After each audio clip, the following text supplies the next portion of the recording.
So about 2 years ago now, I made a video about the Netflix adaptation of Avatar: The Last Airbender, and how I pretty much butchered everything about the series that was good. In that video, I praised the original for a lot of things, like how it was one of the best shows of all time, has some of the best setup and payoff and storytelling, contains some of the best one-off adventures ever, and has an appropriate beginning, middle, and end, and pretty much described how Netflix Avatar has squandered the things that applied. With that, I had really no interest in talking about season 2 of the Netflix show, especially with all decisions being reportedly made. I pretty much said everything I needed to about how it's a bad adaptation, and no amount of downright terrible decisions in changing the original to something more stupid warranted another Avatar video. Until this movie came out. See, I was kind of excited for this movie on premise alone, but I also went in knowing that it wouldn't be as good as the original show. I mean, think about it. This is the movie that takes place in between the original show and the sequel series that takes place 7 decades after that original show. I felt it would really need to justify its existence as a strange little in-between / postscript adventure. Who would the villain be? What characters could potentially get development that we never got from the show? All those were questions I asked while trying to understand why this exists, just to temper my expectations. The movie experienced a delay by an entire year after being announced around 2022 or so, and already being delayed by about 2 months beforehand. Then for some reason, because Paramount is stupid and thought that their modern SpongeBob movie would compete with a James Cameron film during the 2025 holiday season, they pulled it from theaters because I guess Avatar fans wouldn't want to see this movie in theaters.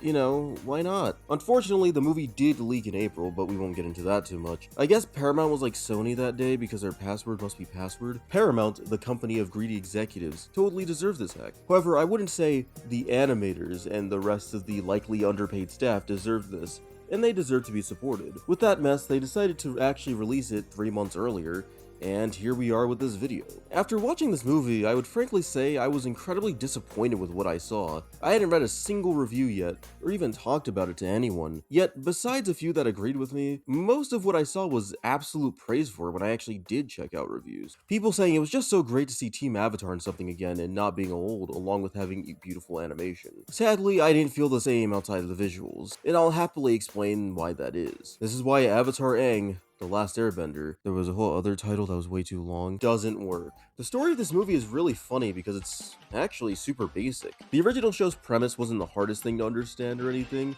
and it was quite simple. The Avatar is a warrior who is a master of the 4 elements that appears in every reincarnation cycle through a specific spiritual lineage. And Aang, unfortunately, abandoned his duty as the current Avatar and let his people die out of fear of responsibility, and then froze himself in a block of ice for 100 years, only to be found by 2 siblings from the Water Tribe who then go on adventures. Simple stuff. Even the startup arcs were pretty simple as far as setup goes, but this movie is downright elementary. Let me explain. So, over a decade after the Sozin's Comet episode event in Season 3, and uniting every nation with the defeat of Ozai, Team Avatar basically starts living normal lives in a peaceful city that they created for all the nations. However, an anti-bender group called the Denied are also looking for an ancient staff that gives non-benders bending abilities. This is important, as Aang wants to rebuild airbender culture, but he's the only one left before Korra happens, I guess. And this lost staff is tied to the air nomad Sodom. Because of this, the search leads him to Mount Baihu, where he finds a long-lost ancient airbender, Taga, who predates even the old ones at the air temple when Aang was a kid. Taga confirms that the staff is real, and they set out on a journey to find it. And I guess Team Avatar comes along too, because why the hell not? Turns out this was a trap of sorts, however, as Taga was the one who held Sodom's staff and killed his people. Although it was probably an accident and mostly due to the corrupt spirit the staff contains within him. Whatever. With that done, Taga then fights and kills Aang after a big disagreement because we gotta make the filler movie villain look powerful, I guess. After this, he tries to tell the Denied to join him, in which most of them comply because they get their bending powers, although some are still against Taga. This leads to the final fight, and good god, this fight is kinda boring. Anyway, after Aang and Taga's little Dragon Ball fight, the Denied end up losing their bending, and Aang learns about family being right in front of him, I guess. Okay, so I did a big giant plot summary right there, but if I'm to properly describe this movie's plot, it would be pretty basic. Simplicity isn't an inherently bad thing, especially for an animated movie that's literally 100 minutes long. But in this case, it is because everything moves so fast at such a breakneck speed that it feels like not much is really being said at all. The entire time I was watching this movie, I had the weird feeling in my brain that it felt like a dubiously canon shonen movie. I mean, it's pretty similar in structure, containing a basic and barely elementary level story, introducing a part of lore that was never hinted at once in the franchise and never gets mentioned again, having bombastic action to compensate for how rudimentary the story is, has a weird final battle that has a scale so large and then never sits on the consequences of the fight. It's pretty much the textbook shonen filler movie. Granted, this one is canon, but it's still pretty similar. However, there are plenty of shonen movies I do think are good, like One Piece Film Z, Dragon Ball Z Battle of Gods, Naruto Shippuden Bonds, etc. I think that these movies, despite not being canon, can be good film. Hell, there are even some canon anime movies in general that are also good, like Dragon Ball Super Broly or The Disappearance of Haruhi Suzumiya. Yet despite the good or even decent films, most of them are at best kind of mediocre, or just bad like the Hunter x Hunter movies, which is a shame because that anime is my third favorite anime of all time. While Avatar never reaches the meteoric lows of Hunter x Hunter, it never really reaches the highs of Dragon Ball Super Broly either. I'd place it somewhere above, I don't know, maybe the My Hero Academia movies or something? Like, yeah, there's cool spectacle and action, but the pacing never lets us sit on anything for too long. Plus, like the My Hero movies, especially the second one, none of the story really matters in the end anyway because it doesn't really connect well to content that takes place after it. For example, The Denied. In theory, you would think that this would be a kind of setup for Legend of Korra's conflict with the Benders and the non-Benders. However, you would only be half right, because while it has many similarities, literally nothing is said or expanded upon beyond the fact that they are misguided freedom fighters that get treated like bandits. I get why this is, since this would come back into play in Korra,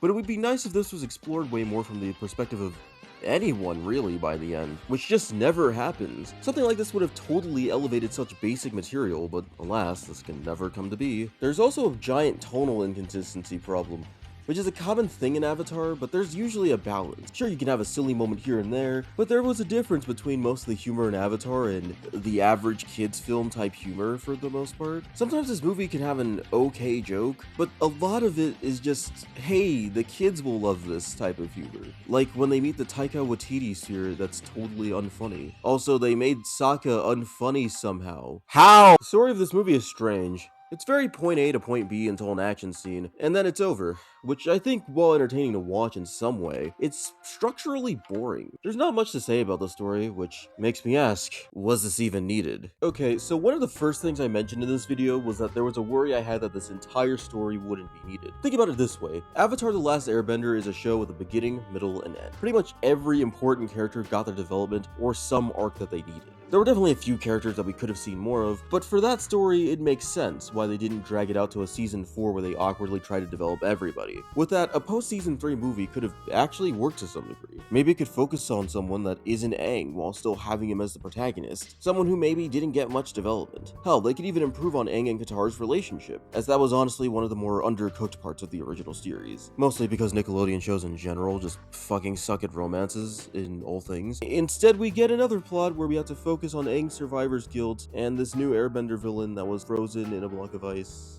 like Aang was, and also kind of ruins the appeal of Zahir.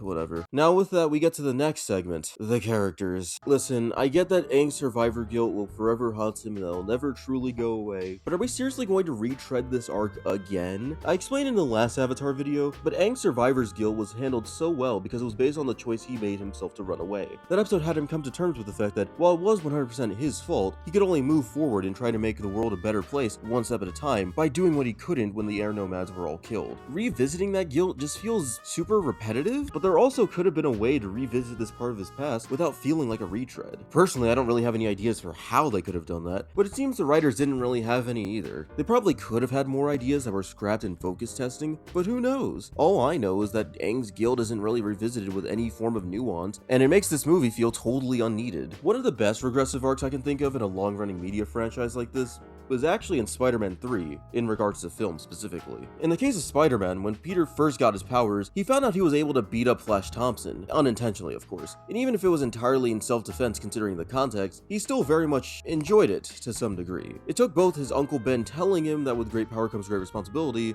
a line that was never specifically said by Ben in the comics, but bear with me, and getting shot afterwards for him to actually understand this. And even then, he nearly killed the criminal he first thought killed his uncle. Through the series, via sacrifice and struggle, he learns to be responsible, and what his uncle's words truly meant. However, Peter also gets complacent by the time movie 3 rolls around, even before the black suit, since both Peter and Spider-Man are on the upside and he's doing great. However, the symbiote exists to basically amplify the negative traits that currently exist, and even allow some old ones to resurface because of that slight regression that he's had in his personality, which makes him feel pretty close to the kid who beat the bully and liked it in the first movie. What I'm saying is that regressive arcs can work when you try to approach it from an interesting angle of deconstruction. Spider-Man 3 does exactly that by allowing this to take time throughout. Now, there's also the case where Avatar doesn't have as much time, with Spider-Man 3 being a 139-minute movie, and Avatar by default of being an animated movie being only near 100 minutes, but you can still do something with it. And here though, Aang just wants to bring back his people because he's alone and is influenced by the twist villain or something. I get what they were going for with this angle, the fact that Aang is not only the last airbender, but literally the last of the air nomads in general, including potential non-benders that could have lived there. It makes sense why the villain Taga, who we'll get to later, influences the idea of bringing their people back. The problem is that this is such a boring way to tackle this. Oh, this magic thing will bring my people back, and I'm gonna force conflict with my squad for 5 minutes to make it happen, before it's revealed that, oh no, this guy's the villain. Here's the thing, I don't hate the idea of Aang alienating his friends because of the obsession with preserving his culture or whatever. I just hate how boringly it's handled. After Ozai is stripped of power and humiliated, Team Avatar basically desegregates the entire world to live in harmony. Now, if you've watched Korra, you would know that the new issue of benders and non-benders being treated differently comes into play. But for now, in this specific era, there's peacetime. However, the Denied are important to this movie's story, and it would make you think, man, what are Aang's thoughts on this? Does he also want them to become airbenders too, if they retrieve the staff, so that their culture can possibly be restored? How does Aang view non-benders at all, really? I mean, he's friends with Sokka, but that's one of those I can't be bigoted, I have blank friends sort of things. But how does he view systemic change or whatever the hell else? Past the Air Temple raid scene, we don't really see him change his views on the Denied all too much by the end of the final fight, which you would think is, like, important? It makes their entire existence kind of feel like set dressing, so that they could get powers for the final fight and be fodder enemies for Team Avatar, which reminds me of how the Freezer Force is handled in Resurrection F. Have I hammered home what type of movie this is? The reason I say all of this is because despite Aang being the only airbender left at this point, it's weirdly not that important to the story, despite also being the thing that makes him get swayed by the villain of this movie. Maybe it's not quite that it's unimportant, but the way the story functions makes it seem like it doesn't have any intended emotional weight that it should have. Not sure what it is exactly, but this should feel like a way bigger deal than it ultimately is. Maybe it's the fact that despite the survivor's guilt, we never really see Aang exude many specific negative, isolating traits that conflict with the team that heavily until the end of the second act, when Taga starts whispering in his ear about how great it would be to bring the air nomads back, only for it to be somewhat of a trick. I want to get to Taga, but not yet. I honestly feel like I need to talk about the sheer lack of anything with the other characters in this. I get that this is called Avatar Aang, but for the love of God, what was even the point of the rest of the cast? Besides doing cool stuff here and there for the absolutely spectacular animation, they really don't feel like they need to be there. Toph basically does nothing, Zuko also basically does nothing. Sokka contributes to the plot in the sense that he makes stuff sometimes and tells jokes that aren't that funny, but he also adds nothing now. Really, they just feel like the Furious Five, where they just kind of exist to prop up the main character and get their asses kicked, which is pretty sad considering where these guys were by season 3. Katara's the weirdest character here because she's probably the absolute most important character in Team Avatar's presence in this movie, but man is she nothing here. She serves the purpose of Sakura at this point, just worrying about the main character rather than having much agency besides waiting on her boyfriend, which I guess is fine and all, but that's all she basically does. Their relationship is also just really flat here, which is so annoying considering that they're the parents of Tenzin, their youngest son who would go on to become Korra's teacher.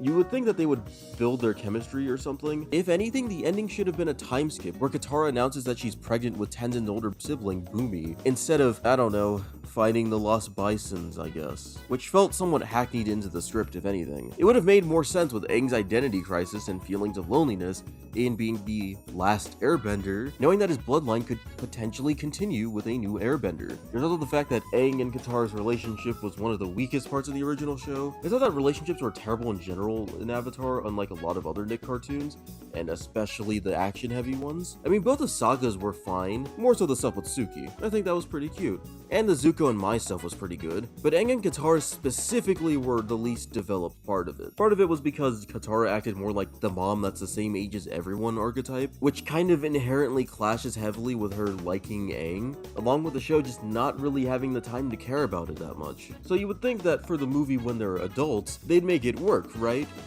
Wrong. At least in the original show, their friendship was still able to carry their chemistry because they would both talk about deep emotional issues, but also could just talk normally with one another. So even if the romance part was super underdone, you at least had their chemistry as a bit of a crutch. Not here though. Now every conversation is just all business, or as stated earlier, her just worrying about Aang, which is nice and what a loving spouse should do, but this is all she's ever given, and that's boring. Shame that a series with some of the best female characters just kind of sidelines them for this movie. I got a bit sidetracked in talking about everyone else, so let's talk about Taga. Taga is a weird villain to me, because he's really just Man of Steel zodding out here. His whole motivation is just, I want to bring my people back, and it's a motivation with potential, as said before. The story is just too rushed to actually touch on this with any depth. I think the real thing that killed my interest was the fact that he's just kind of a shoehorned character. You know when an anime goes on for too long, and then they're like, oh, remember this group of people? Okay, so what if there was an ancient version of them with different attire? This is just that, and just about as graceful. I think what makes him so much worse, however, is how his motivation plays into this current world, because it doesn't make any sense. If Taga was a villain in The Last Airbender, sure, he would kind of ruin the appeal of the whole entire fucking show, but he would make more sense. The original show had more obvious bigotries shown towards those of different nations and bending styles, the Fire Nation being the most oppressive of them all. However, he's in the era of peace, where at worst the non-benders feel disenfranchised for reasons that we find out in Korra, which isn't the culture he's trying to preserve or care for. You know what? Maybe the world should have been a little bit more bender racist towards one another, in small ways of course, in the way that even after the government lifts rules that prevent one person with immutable traits from being visibly discriminated against, there can still be the issue of discrimination in more granular ways. Maybe the world should have still had maybe, say, fire citizens able to find employment, while the water tribe citizens are more likely to be impoverished. Hell, this could even challenge Aang a little bit, and have him question if this new world really ushered in an era of peace, or just hid the chaos. I think if this happened, then solving this could have even still snowballed into non-benders eventually being oppressed in Korra, showing that no matter how many issues you fix, it's like a game of whack-a-mole, and then new problems show up if you don't try your best to understand this intersectionality of the issues. Unfortunately, this movie thinks that's too interesting, so Taga should just be angry because of the past, and not even find many flaws within the present beyond non-benders' underdeveloped conflict. There's just not that much to say about him other than he's a villain that in reality deserved a whole season worth of screen time and build-up, but is just saddled with an okay at best action movie. Speaking of action though, I guess I have to address that too. So the animation is actually really good in this movie, which I think most people with functioning eyes can tell. This is the main thing that, let's be real, is the reason that a bunch of people on Letterboxd are spamming this movie with 5-star ratings. All thanks to the amazing work at Flying Bark, who animated Rise of TMNT and Monkey Kid, in collaboration with Studio Mirror, who animated that one Voltron show from a while back, My Adventures with Superman, and 9/11? I love how the designs look basically as I imagined them to look as adults. They don't even have that time skip problem of having hair or facial features reduced or removed anything to an annoying extent in an attempt to make them look less like kids or something. Aang is basically the same, and he wears the same monk attire, just bigger. Zuko's hair being longer doesn't detract from anything, and it's really not that much different from his hair in Season 3, for example. Katara and Toph are pretty much the same characters as adults. Even Sokka is basically unchanged despite growing up. Again, they quite literally are everyone just grown up. Besides that, however, the action animation in here is absolutely spectacular, and the animators truly worked their asses off for this. There's so much energy in the effects, and the bending effects look so much better than they did in Avatar: The Last Airbender and Korra. Hell, there are even some bending scenes that aren't action sequences that look absolutely stunning here and there. However, if there's one thing I could nitpick about the animation, it's not quite the quality itself, but more so the way that bending is used. I think most who've watched the shows know that bending is heavily rooted in martial arts. That's why the bending always has some sort of attack or specific motion connected to it. It's not just there to look cool. Sure, there are moments where they just fly around, and even then, it still incorporates martial arts to some degree. The movie sometimes does that, but every so often it feels very anime. This sounds like a positive, but by anime, I mean, like, once again, shonen anime. I'm not here to say that it's always inaccurate or anything, but there are so many times, especially by the finale, where the bending straight up turns these martial arts battles into a Dragon Ball Z fight. It looks fine on its own, but considering what series this is, it does take me out of it a little bit. Is it sad that even the Netflix show remembered this part? Even if the choreography is still hit or miss? Still never watching that second season, by the way. The biggest issue with this comes in the third act, where Taga gets the staff. At this point, it becomes something out of Naruto. like late stage war arc Naruto. It just devolves into flashing lights, which is the problem I even have with chorus fights with spirit creatures, where it just becomes sort of a light show more than an actually cool fight, and it's just as egregious here. Does it technically look great? Yeah, it does. However, this whole scene is what cemented this as a filler anime film to me, because like those, it has the most visually messy and dumb, albeit technically beautiful, climaxes ever. I appreciate the work, but it just doesn't fit. Not here in this series at least, and this has been a problem for over a decade. Otherwise, I still think the animators did a really good job, despite the slight messiness in dialing up the scale. As I've stated to death, this movie is kinda like a shonen anime film, where the plot is super simple and the first 2/3 are spent with sparse amounts of cool action, with the entire third act just becoming an action fest. It was cool to see, but it wasn't a necessary story to tell, as not much new is learned from it beyond an ancient version of things we already knew existing. Thematically, it's just super weak. Hilariously, there's another movie animated by Flying Bark that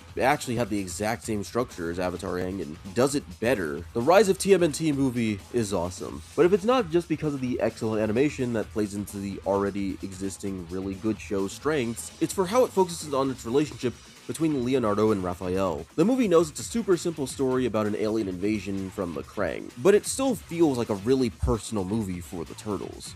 I mean, there is the fact that technically the second / unfortunately last season of Rise was truncated, since it wasn't really doing too well, but they did a damn good job expanding on Leo. He's not the leader in this one like many other adaptations, as instead an arrogant, flamboyant jackass throughout most of the show. But unlike Raph, who was chosen because he was literally the biggest of the four to be leader, Leo is the best tactician despite his immaturity. This is something he works on throughout the show, but he never really outgrows it. However, this movie is all about that personality. Sure, he's absolutely learned to trust his brothers way more, but he's super complacent and irritating, yet also insanely insecure, something he learns from by the end of the movie, which is a great expansion of the show that feels like it actually adds something by revisiting the flaws instead of just retreading old grounds in a boring way. There's also the fact that the Krang aren't a totally ass-pulled ancient evil either, and were actually set up as the ones who built this version of the Shredder's armor in the show. Granted, this could have also been part of Andy Suriano and co.'s ideas for the show's future, but it's still super coherent with the lore of the show without feeling like fanfiction, something that Avatar Aang kind of lacks. There's nothing inherently wrong with introducing new lore or revisiting a character's flaws. However, it has to be done in a way that doesn't bore the audience, and as for lore, it has to feel at least semi-natural. Rise's movie felt like a natural continuation of how the Rise show went, with elements of Raph and Leo's clash of ideals, usually portrayed as comedic, becoming serious. Then it has lore elements like the Krang, tying into a villain we've already seen after they've already been established to exist without a name. Avatar Aang's elements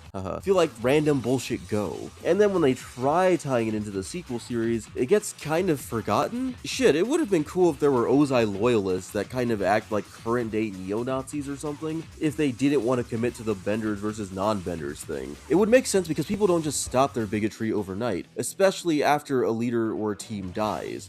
They just go into hiding or start their own syndicates. Literally anything else could have worked if they just build off of something that already existed and then followed to the end with commitment. Rise of TMNT had commitment. This movie did not.